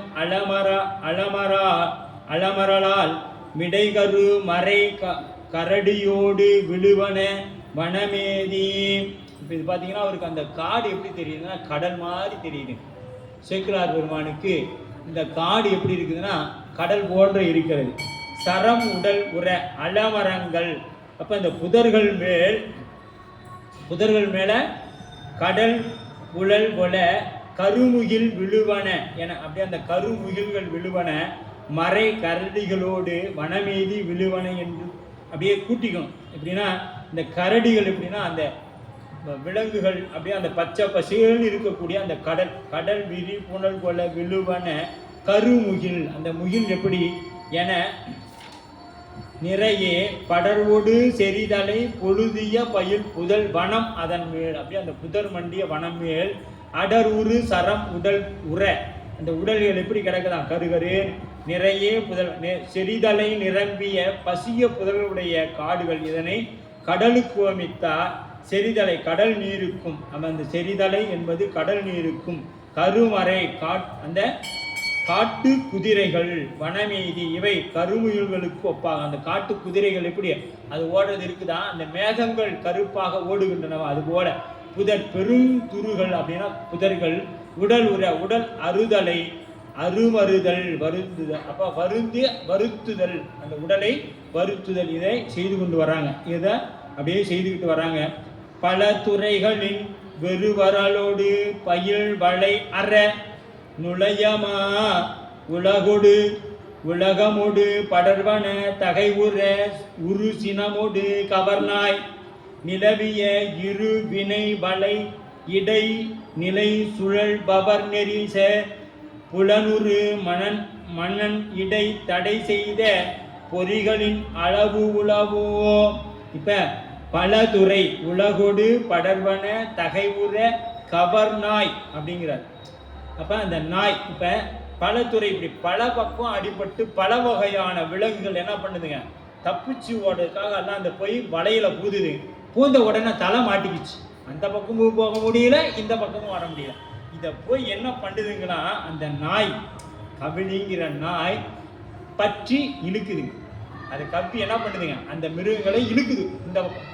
இப்போ அதால என்ன பண்ண முடியாது, அந்த பக்கம் போக முடியாது, இந்த பக்கம் வந்து தான் ஆகணும். அப்ப பல துறைகள் வெறுவடு பயில் வலை அற அந்த அந்த வலையை பிச்சுக்கிட்டு போயிடலாம் என்ன பண்ணுதுங்க, அந்த மிருகங்கள் போய் நுழையுது. மா உலகொடு படர்வன தகைவுறு சிறு சினமோடு கவர்நாய். இந்த நாய் அப்படியே போய் கவர்ந்து பிடிச்சு இழுக்குதார். இது எப்படி இருக்குதுன்னா நிலவிய இது இடம் பாருங்க, எப்படிப்பட்ட இடம். தெய்வ சேக்குலார் வருமான் இங்க சைவ சித்தாந்த குணம் அப்படியே நுழைக்கிறாருங்க. இருவினை, அந்த வலை என்ன வேணுங்க, இருவினை, நல்வினை தீவினை என்கின்ற இருவினை அப்படிங்கிற பல துறை தப்பி ஓட முயல்கின்ற அப்படிங்கிற. தப்பி ஓடுறதுக்கு முயன்ற என்ன பண்ணுதுங்க, முயன்ற அந்த மிருகங்கள் எல்லாம் போய் மாட்டிக்கிடுச்சு.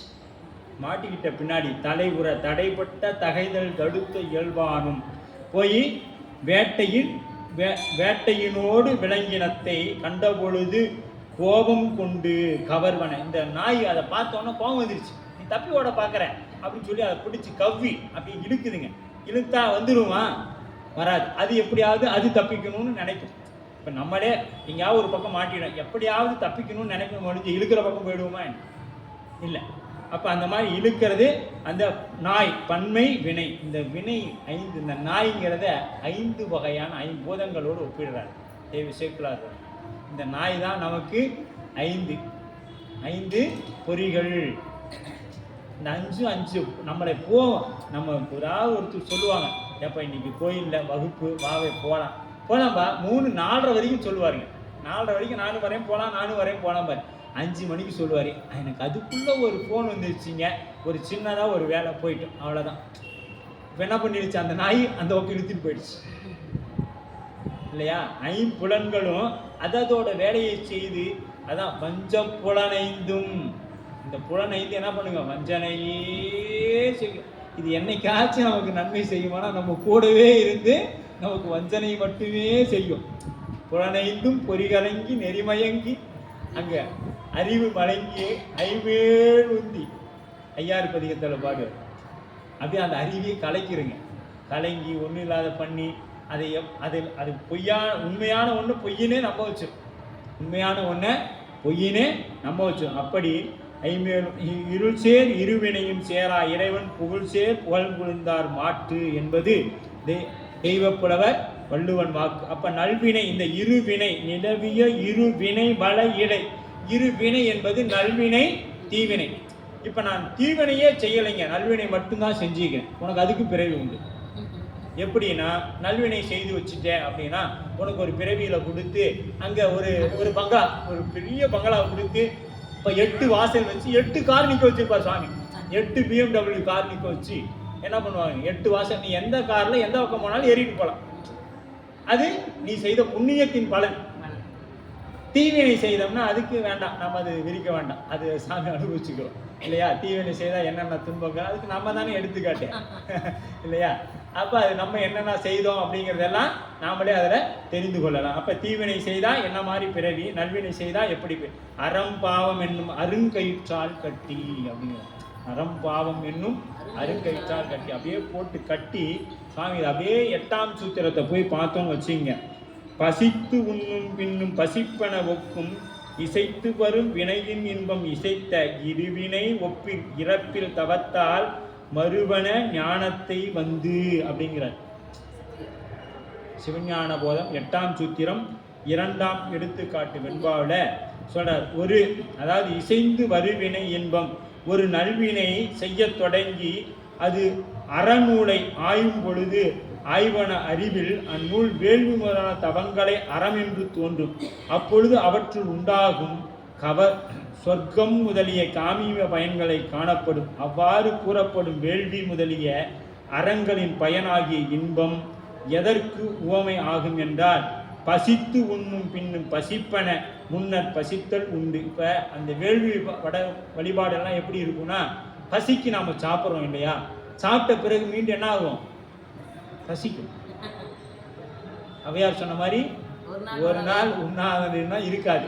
சரி 2 நாளைக்கு சேர்த்து ஏற்றுக்கோனாலும் அந்த வயிறு ஏற்றுக்காது, அப்பப்போ வேணும் அப்படின்னு கேட்கும். அது மாதிரி அது முடிஞ்சிடும். ஆகையால் இந்த சொர்க்கம் முதலிய காமீப இன்பத்தை தரும் அறம் நரகம் முதலிய துன்பத்தை பாவமும் ஒருவனுக்கு ஞானத்தை பிரகாசிக்க ஒட்டாமல் செய்து, இந்த சொர்க்க நரக சுகபோகம்லாம் என்ன பண்ணா ஒருவனுக்கு ஞானத்தை ஒட்டாமல் செய்து பந்தத்தில் அழுத்தும். எனவே இவை இரண்டும் பொன் விலங்கு இரும்பு விலங்கு. இப்ப பாவம்ங்கிறது இரும்பு விலங்குங்க, அதாவது புண்ணியங்கிறது பொன் விலங்கு. அவ்வளவுதான், ஒரு பெரிய வித்தியாசம்லாம் இல்லை. ரெண்டுமே அறம் பாவம் என்னும் அருங்கயிற்றால் கட்டி. அது இரும்பால செய்யப்பட்ட விலங்கு. மொத்தத்துல விலங்கு தானே. அது தங்கத்துல போட்டானா, வெளியில போட்டானா, பித்தளையில போட்டானா, மொத்தத்துல பிறவிக்கு உண்டு. அது விலங்கு தான், விலங்கு போட்டாச்சு. அப்ப இதை சமப்படுத்தி உணரப்படும் அறம் பாவம் இரண்டும் தத்தம் தவங்களோ தத்தம் பயனோ தந்த அளவில் கெடாமல் ஞானத்தை தந்து மோட்சத்தை தரும். அதனால் மேன்மேல் முருகி வளர்வன ஆகிய சரியை முதலிய தவத்தால் மேல் கூறிய அறம் பாவம் இரண்டும் நேராக ஒத்தல் வந்து ஞானத்தை மறுவுதல். சரியை முதலிய தவத்தின் ஞான குருவை தேடி அலைந்து ஞானத்தை அடைதல். இது போகணும்னா என்ன பண்ணுங்க, ஞான குருவை நீ அடையணும். பசி நீக்கி உணவினால் உண்டாகும் இன்பம் நிலை பெறாமல். நாம் இப்போ அனுபவிக்கக்கூடிய இன்ப துன்பம் எப்படின்னா, பசி நீக்கி, இன்னும் உதாரணத்துக்கு சொன்னால் பசியோட தலைவலி சொல்லலாம். தலைவலிக்கு நிரந்தர தீர்வு காணுவோம்னா காண மாட்டோம். இப்பொழுது தலைவலிக்குதா, மெடிக்கலில் போய் ஒரு மாத்திரை வாங்கி, தலைவலிக்குதுங்க, சளி பிடிக்கிற மாதிரி இருக்குதுங்க, 2 மாத்திரை 10 ரூபாய்க்கு கொடுத்தாங்களா, வாங்கி போட்டோம்னா அன்னைக்கு தலைவலி சரியாக போச்சு. அது ஏன் வந்துச்சு யோசனை பண்ணோமா இல்லையே, எதனாலனே தெரியாது. அப்போதைக்கு உடனடி மருத்துவம் என்ன, அதை முடிச்சுக்கிறோம். அதுக்கு எதனால் வந்துச்சுன்னு பார்த்தோம்னா, அது பார்த்தீங்கன்னா உடலில் ஏதேனும் அடுத்த ஒரு பெரிய பிரச்சனைக்கு உரியதாக அது தொடக்கமாக இருக்கும். ஒன்று கண்ணு பிரச்சனையாக இருக்கலாம், அல்லது வயிற்றில் வேறு ஏதேனும் தொந்தரவுகள், இல்லை ரத்த அழுத்தத்துக்கு முன்கூட்டியாக இருக்கலாம். இதெல்லாம் நாம் பார்க்காம என்ன பண்ணுவோம், தலைவலிக்கு ஒரு மாத்திரை வாங்கி போட்டு முடிச்சுக்குவோம். அது அன்னைக்குத்தானே ஒழிய பிறகு அது எவ்வளவு பெரிய விளைவை ஏற்படுத்தும் என்பது நமக்கு தெரியாது. அதுபோலத்தான் இந்த நல்வினையும் தீவினையும் இரண்டும். பசு நல்வினை பசிப்பினை, அதாவது இந்த நல்வினை தீவினை இறைவனை நோக்கி செய்யும் நல்வினை சிவாலயத்திற்கும் சிவனடியாருக்கும் தேசிகருக்கும் வேண்டும் திருப்பணி செய்தல். இது சரியையில் அடங்கும் அப்படிங்கிறார். இப்போ சரியையில் கிடைக்கக்கூடிய ஞான நிலை என்னன்னா, சிவனடியார்களுக்கும் ஆச்சாரிய பெருமக்களுக்கும் குருநாதருக்கும் சிவாலயத்திற்கும் செய்யக்கூடிய தொண்டு சரியையில் ஞானத்தில் இருக்கக்கூடிய தொண்டு. இதை நம் எல்லாராலும் செய்ய முடியுமா? ஆலயத்துக்கு வர நம்மளால கட்டாயம் பெருமான் பேரொரு கருணையினால செய்ய முடியும். அப்படி இந்த கிரியை யோக ஞானத்தை இறைவன் நோக்கி செய்யும் தீவினை சிவ திரவியம், அடியார் திரவியம், குரு திரவியங்களை அபகரித்தல், அந்த 3 இடங்களில் வேண்டத்தகாதவனற்றை செய்தல், இறைத்தன்மை கொடுக்கும் நிலை. இப்போ ஒருவன் உடலை தான் என்று பிற பொருளை தன்னுடையது என்றும் கருதுதல் அந்நியம் இன்மையின் அரண்களை. இது அந்நியம்னு நினைக்காம இதெல்லாம் என்னுடையதுன்னு அது என்ன சொல்லுவாங்க, ஆணவத்தோடு இருந்தோம்னா அதெல்லாம் நமக்கு தீவினையை சேரும். எது ஆனாலும் சிவச்செயலே எனக்கொடும் தெளிவும், எது நடந்தாலும் எது கொடுத்தாலும் பெற்றாலும் சிவன் செயல் என்று இருக்கணும். இப்படி இருந்துட்டோம்னா அது நமக்கு நன்மையும் தீமையும் மாறாது செய்யும். அது எல்லாமே சிவன் செய்யலாம் மாறும். அப்படி அறம் நிலை கலங்கிய துன்பத்தினின்று வீடு வேறு வழி அறிவது பலபுறமும் சுழகின்றவனை மனன் மனன் என. அப்ப நிலை கலல்பவர். இப்ப எப்படியாவது அந்த மிருகங்கள்லாம் என்ன பண்ணும், தப்பிச்சு ஓடணும்னு நினைக்கிற மாதிரி நம்ம உடம்புல இருக்கக்கூடிய உயிரும் இழைச்சிருங்க. எல்லா பிறப்பும் பிறந்து இழைத்தேன் அப்படின்னு ஒரு அளவுக்கு மேல வந்துருச்சுன்னா, எப்பா எனக்கு இந்த பிறவி போதுண்டா, இதுக்கு மேல நான் வாழை பிடிக்கல, எப்படியாச்சும் போயிடணும் அப்படின்னு நினைச்சு என்ன பண்ணுங்க, ஓடும். அந்த நேரத்துல இந்த 6 கோடி மாயா சக்திகள் வேறு வேறு தம் மாயையை தொடங்கிடும். அச்சோ போயிட்டானே, இவனை விடக்கூடாது, எப்படியாச்சு 6 கோடி மாயை வந்து நம்மளை போட்டு அழுத்தி இங்கேயே வச்சுக்கதான் பார்ப்போம். ஏன்னா நம்மளோட குணாதிசயம், நம்ம இதை சொல்றதுக்கு இல்லை, நம்மளோட குணாதிசயம் என்னன்னு பார்த்தீங்கன்னா, எப்படியாவது நமக்கு மேலே ஒருத்தர் போயிடக்கூடாதுங்க. அவன் எப்படியா நம்மளோடையும் நமக்கு கீழே தான் இருக்கணுங்க ஒழிய, நமக்கு மேலா ஒருத்தனை போயிட்டா அவனை என்னெல்லாம் செய்து அவனை இப்படியே கீழே கொண்டு போறதுக்கு வழியோ அதைத்தான் நம்ம தேடுவோம். நம்ம எப்படி அவனுக்கு ஈக்குவலா சமமா வளரலான்னு நினைக்க மாட்டோம். அவனோட கஷ்டப்பட்டு எப்படி வளர்ந்தாலும் அப்படி வளர்க்க நினைக்க மாட்டோம். அவனை எப்படியாவது அடுத்து கீழே தள்ளலாமா, அப்படித்தான் நாம் சிந்திப்போம். அதற்கு அவனுடைய உழைப்பு என்ன இருக்கும், இறைவனோட பேரொரு கருணை என்ன இருக்கும். இன்னதை இவன் தன் முடிப்பான் என்று அங்கு அவன்கள் விடல் அப்படின்பார். இதை இவன் தான் செய்வான்னு சாமிக்கு அவனுக்கு அந்த தொழில் அந்த வேலையை கொடுத்துக்கிறார். அது அவனால தான் மட்டும்தான் முடியும். வேற யாரால முடியும்னாலும் அதை இறைவன் கொடுத்து செய்திருப்பான் இல்லையா. அப்படியே அந்த 6 கோடி மாயம் வச்சு அழுத்துங்க, வச்சு ஓடிடவே கூடாது. ஒருத்த அழுத்தனாவே நம்மளால திமிரிட்டு ஓட முடியாது.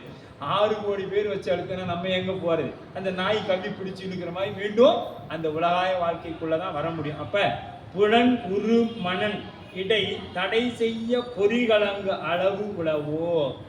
ரொம்ப விரிச்சங்கன்னா ஒவ்வொரு புத்திக்கும் ஒவ்வொரு புலன்களுக்கும் சாமி ஒவ்வொரு எடுத்துக்காட்டு சொன்னார். மனம் வந்து பாத்தீங்கன்னா குதிரை மாதிரி ஓடிக்கிட்டே இருக்கும்.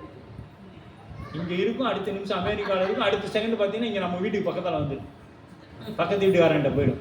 இப்படி நம்ம உடம்பு தாங்கி இங்கே உட்காந்துருக்குது, மனதை விட வேகம். அதனால தான் கந்தபுராணத்தில் முருகன் சொல்லுவார் வீரபாகுவை பார்த்து, மனதை விட வேகமாக செலுத்து.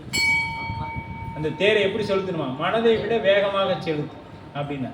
ஏன்னா மனசு ஒரு நிறையில் இருக்குமானா இருக்காது. இப்போ இங்கே இருக்கிற மனசு அடுத்த செகண்ட் அமெரிக்காவில் போய் ஐஸ்கிரீம் சாப்பிட்டுட்டு, அப்போ எவ்வளோ வேகமாக இது அமெரிக்கா போயிருக்கும். நம்ம ஃப்ளைட்டில் போனாலே ஒரு நாள் போகணும், எங்கே ஒரு நாள் அங்கே ஒரு நாள் போகணுமா. ஆனால் இது அடுத்த செகண்ட் அங்கே போயிடுச்சிங்க. அங்கேருந்து அடுத்து பக்கத்து வீட்டுக்காரங்க எப்படி கெடுக்கலான்னு வந்து இல்லையா, அங்கே ஐஸ்கிரீம் சாப்பிட்டுட்டு இருந்த மனசு அடுத்து இங்கே வந்துடும், எப்படி கெடுக்கலாம் அப்படின்னு. அப்படி இது அது தடை செய்து பொறிகளின் அளவு உளவோ.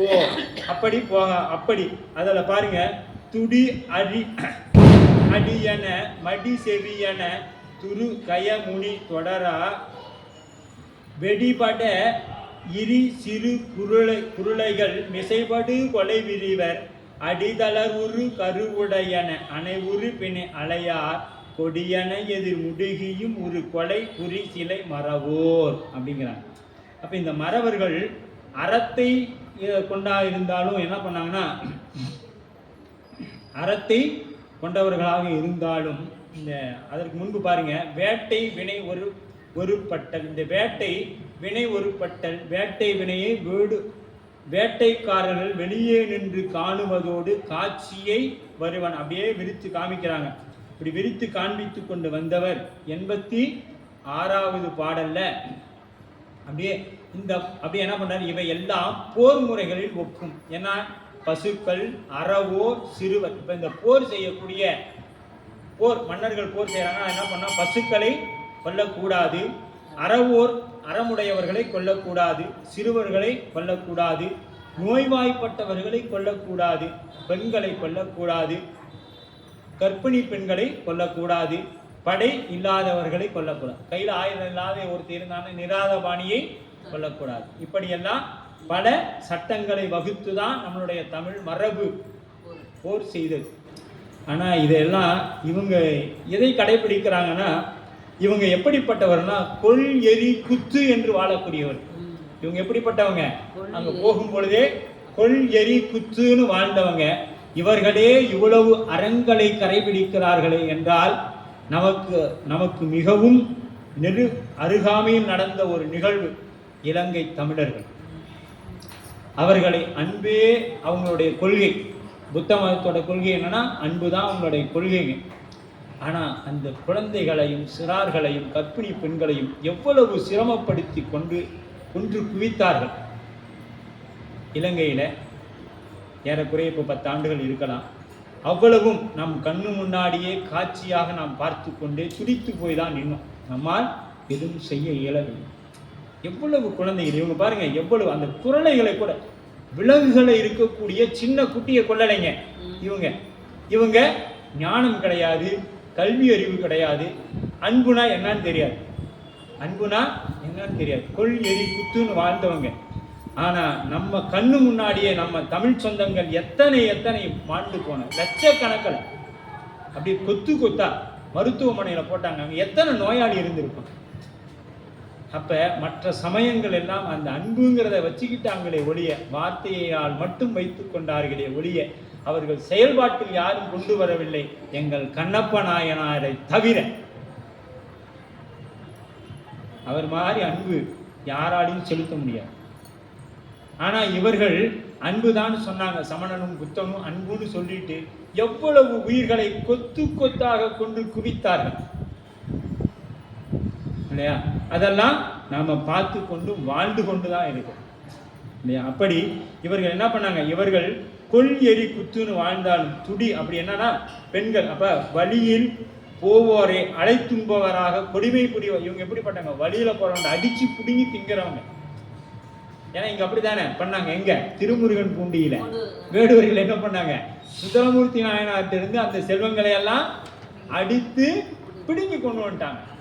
பிடுங்கி கொண்டு வந்து அங்க ஒரு குழியில போட்டாங்க. இன்னைக்கு நாம திருமுருகன் பூண்டி போனா அதற்கு ஆதாரம் இருக்கிறது இல்லையா? அதை போய் நம்ம அப்படி செய்யக்கூடியவர்களாக இருந்தாலும், கொடுமையை தனது வாழ்க்கையாக கொண்டு கல்வி வாசனையே இல்லாதவர்களாக இருந்தாலும், கொடிய வேடர்கள் கொலை வேட்டை செய்பவர்களாக இருக்கக்கூடிய இவர்கள் என்ன பண்ணாங்க? அறத்தின் வழி நின்றார்கள். எப்படின்னா துடி அடிவன மடி செவிவன துரகமுனி வெடிபட விரி சிறு குரலைகள் அடித்தள உற கருவுடையன. யானை காது ரொம்ப பெருசா அழகா இருக்கும், ரொம்ப சன்னமா இருக்கும், பெருசா இருக்கும், ரொம்ப மெல்லிதா இருக்கும்.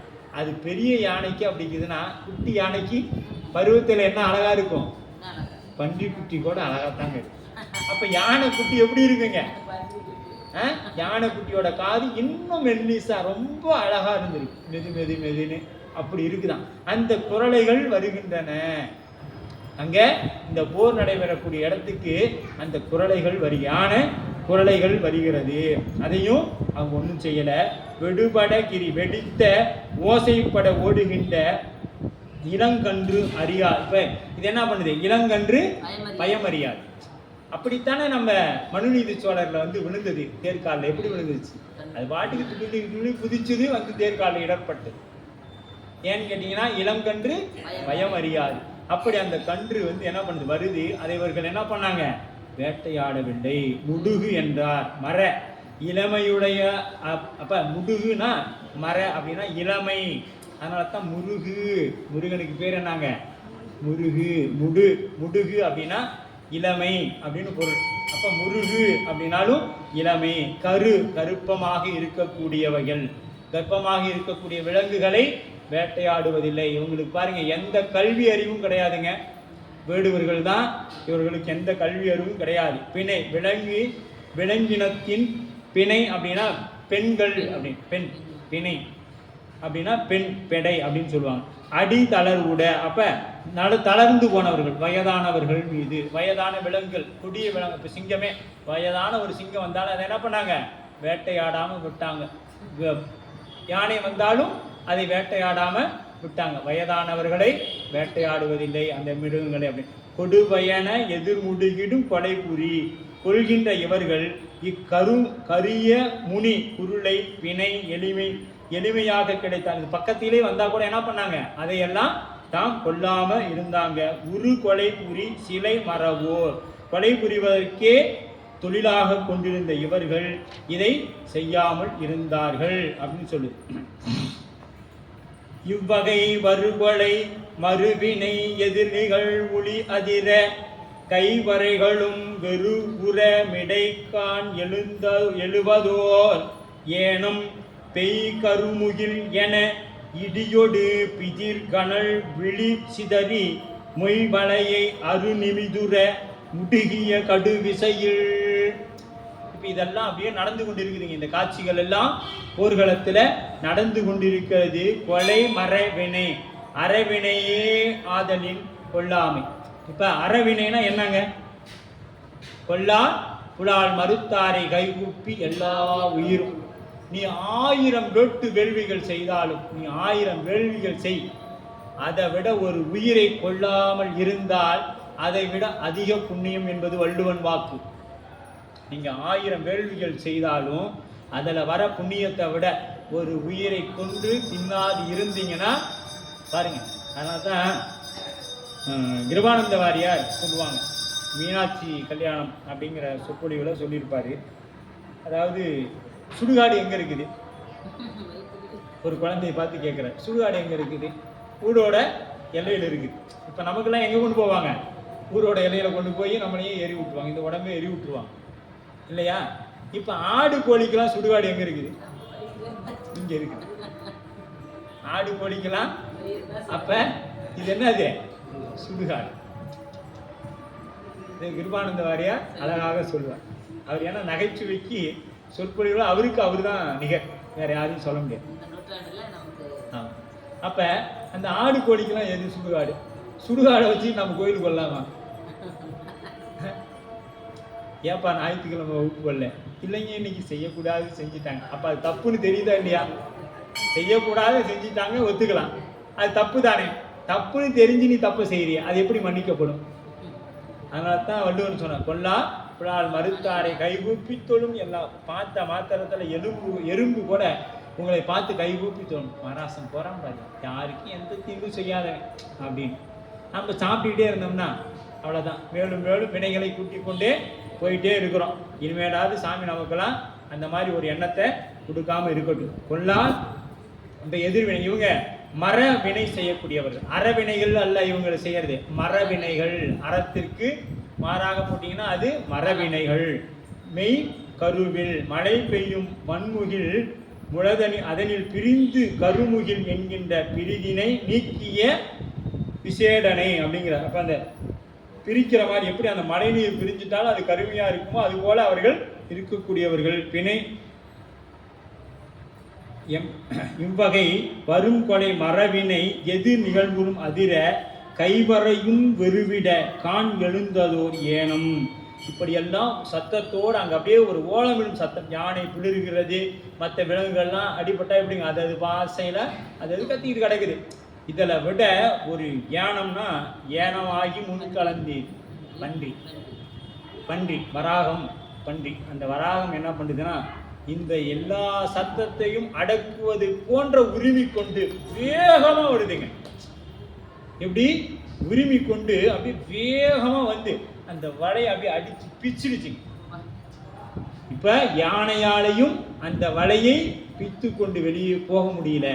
இந்த பன்றி உரிமை கொண்டே வந்து எப்போ எவ்வளவு சத்தம் போடுதுன்னா அது எவ்வளவு பெரிய பன்றியாக இருந்திருக்க வேண்டும். அந்த சத்தத்தை எல்லாம் அடக்கும் விதமாக இந்த பன்றி விரும்பி கொண்டிருக்கிறது. அந்த விரும்பி வந்த பன்றி அந்த வலையை பிச்சுட்டு வெளியில போயிடுச்சு. பிச்சுட்டு வெளியில போன உடனே என்ன பண்றாங்க, அடுத்தது அப்படியே பெய் கருமுகில் என இடியோடு பிதிர் கனல் விழி சிதறி, அந்த இடியோடு அந்த விழி சிதறி மொய்வலைகளை அறநிமிர் உற முடுக்கிய கடு விசையினால் பயங்கரம் அந்த வேகத்தோட போய் அந்த விசையினால அப்படியே பிச்சுக்கிட்டு வெளியில ஓடுது. ஒன்னு போம் அதுதானே அடுதிரலோடு பொறுமறவர்கள் அரியேறு ஆம் அவர் தொடர்வுறு விசைவுடன் அடிபடி செலும் அளவில் தாம் ஒருவரும் அருகிலா அவர் தனி தொடர் உளி அதன்மேல் ஏமுனை அடுசிலை விடலைகள் இருவர்கள் அடிப்பிரியார். 2 பேர் அடிப்பிரியார். யார்? அதுக்கு முன்னாடி ஒருவர் என்னன்னா அரி ஏறு அப்படிங்கிறார். இப்ப இந்த வேடர் குலத்துக்கு சிங்கமாக இருக்கக்கூடியது யாருங்க? வேடர் குலத்துக்கு சிங்கமாக இருக்கக்கூடியவர் திண்ணனார். மறவர்களின் அரி ஏறு ஆம் அவர் திண்ணனார் மறவர்களின் தலைவர். மறவர்களின் தலைவர். ஏனம் மிக்க வலிமையினும் விசையினும் சென்றலும் அதனை விடாது தொடர்ந்து கொள்கின்ற தருணமாதனின் அரியோடு என்றார். அப்ப அந்த புலி எப்படி சிங்கம் எப்படி துரத்திட்டு ஓடுமோ அது போல திண்ணனார் என்ன பண்ணாராம், அந்த பன்றியை துரத்தி கொண்டே போனாருங்க. அந்த பன்றியை துரத்தி கொண்டே போறார். இந்த பன்றிக்கும் திண்ணனாருக்கும் அர்ஜுனனுக்கும் பன்றிக்கும் அப்படியே வாங்க, கையிலையும் காலத்தையும் போயிட்டே இருக்கலாம். இப்ப எங்க போகுதுங்க, பன்றி தொடங்கிருச்சு ஓடுறதுக்கு, காலத்தி மலையை நோக்கி போகுதுங்க. காலத்தி மலையை நோக்கி போகுது. அப்ப பாருங்க, அந்த பன்றி எவ்வளவு புண்ணியம் செய்திருக்கும். கண்ணப்பருக்கு காலத்தி அப்பரை காமிக்க அந்த பன்றி எவ்வளவு புண்ணியம் செய்திருக்கணும் பார்த்து. அப்படி போம் அதுதானே. ஆம் அவர் தொடர்வுறும் விடை உடன் அடிவழி செல்லும் அளவில் தாம் ஒருவர். அந்த அப்படியே அந்த கால் தடத்தை பார்த்துக்கிட்டு அதோட எவ்வளவு வேகமா அந்த பன்றி போகுதுன்னு பாருங்க.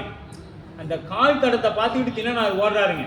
திண்ணனார் என்ன பண்றாருங்க, அந்த கால் இதன் பின் இன்றும் காலங்கள் பலவும் செய்தோம் அப்படின்ற அருகினோடு செல்லும் அளவில் என்று அப்ப தொடர்ந்து விசையினும் அப்படியே தொடர்ந்து ஓடிக்கிட்டே இருக்கிறாரு. அதோட தொடர்ந்து அப்படியே ஓடிக்கொண்டே இருக்கிறார். தாம் ஒருவன் அருகில. இப்ப இவரை 16 ஆண்டு காலம் அந்த மறவர் கூட்டத்தில் இருந்தார். யாரும் இவரை அறிந்து கொள்ளவில்லை, நாமளும் அறிந்து கொள்ளவில்லை. ஆனா இவரை அறிந்து கொண்டவர்கள் இருவர்கள், காடன் நாணன் அப்படிங்கிற இருவர் இவரை அறிந்து கொண்டவர்கள். இவருக்கு வயது ஒத்த வயது உடையவர்கள். தாம் ஒருவர் அறிகிறார், ஒருவரும் தம்மை தலைவன் சென்றதை. இப்ப அது மட்டும் இல்லைங்க, 16 வருஷம் அறியாம இருந்தது இல்லை. இப்ப தலைவன் போனதை யாரும் தெரிஞ்சுக்கல. ஏன்னா அவர்கள் தான் அந்த வெற்றி கொண்ட மிருகங்களோடு சத்தம் விட்டு கொண்டு, ஆஹா நான் இந்த மிருகத்தை வேட்டையாடி விட்டேன்கிற அந்த மதைப்புல இருந்தாங்க. தலைவன் போனதை கண்டுக்கல, தலைவன் போனது தெரியல. அப்படித்தாங்க நாமளும் சந்தோஷம் வந்துருச்சுன்னா இறைவனே நேரில் வந்துட்டு போனாலும் நமக்கு தெரியாதுங்க. துன்பம் வந்த பின்னாடி தான் தெரியும். பெருமானே என்னை கண்டுக்காம விட்டுட்டியே, நான் வந்தேன்டா நீ என்னைய கண்டுக்கல. என்ன சொல்லுவாரு, நான் வந்தேன்டா விட்டேன், நீ ஆனந்தத்தில் ஆடிக்கிட்டு இருந்தேன், நான் சிவனேன்னு வந்துட்டேன், அப்புறம் இப்போ வந்து கண்டுக்கலன்னா நீ என்னைய கண்டுக்கல, நான்லாம் உன்னைய கண்டுக்கிட்டேன் அப்படின்னு தான் சாமி அப்படின்னு சொல்லுவார் இல்லையா. அது மாதிரி என்ன பண்றார், தலைவர் இருந்ததை 16 ஆண்டு காலமும் அவர்கள் கண்டுகொள்ளவில்லை. அப்பொழுது ஓடிய தலைவனையும் அவர்கள் கண்டுகொள்ளவில்லை. ஆனால் அரவர்கள் இதற்கு முன்னும் அவர் தங்களுடன் இருந்த தாமே அதனை தனி தொடர்வுரி அதன் மேல் என்ன பண்ணாருங்க, இவரை பிரியாதவர்களா. இவங்க 2 பேர் யாருங்க, நாணனும் காடனும், நல்வினையும் தீவினையும். நம்மை விட்டு என்னைக்காச்சும்